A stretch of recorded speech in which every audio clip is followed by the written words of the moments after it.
Justin Urquhart Stewart, a friend of the show, to talk to us. So, what did you make of the Chancellor's package? And do you agree with Stephen that he shouldn't have been spraying money at every household, even if they don't need it? Well, to carry on the dog theme, frankly, it's 3 stops short of Dagenham, which is barking, if you know the district line. It's the wrong target. It should be much more targeted, far more targeted. Thank you very much for giving me 400 quid. Best one, I don't actually need 400 quid.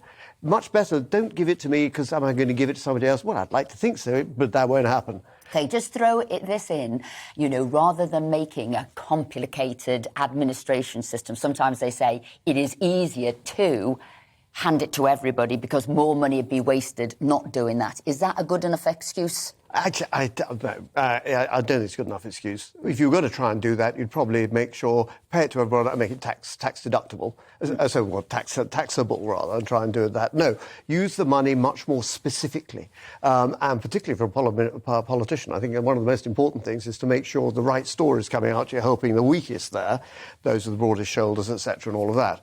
But also, this is looking at the wrong end of the barrel. This is the result of the problem.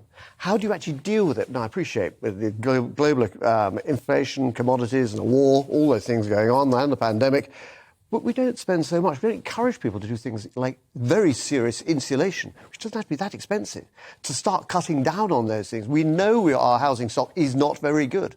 So more focus on that, actually spending money which is actually improving things going on and making it more targeted. And we said a few months ago, the last budget, well, spring statement, you're going to have to do another one in a few months' time. We were being laughed at.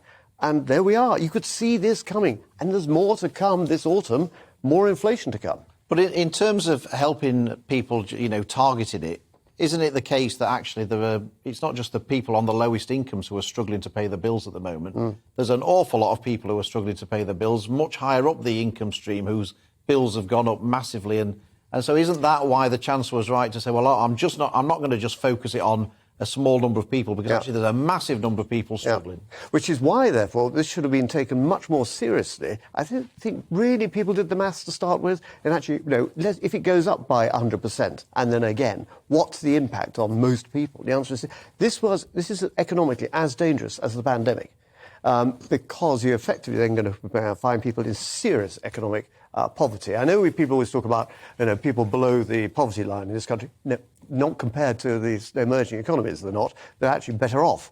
But some people are now going to be in a very difficult position this winter, and I don't think this really gives them that one vital word that you need to run an economy: confidence. That it's going to be OK. Here is actually how we're going to keep the economy, get it growing, allowing people to be starting more jobs, even getting better pay and those sort of things. By the way, here's some incentive to make sure you control your power bills by having serious insulation done. Now, this was support for individuals.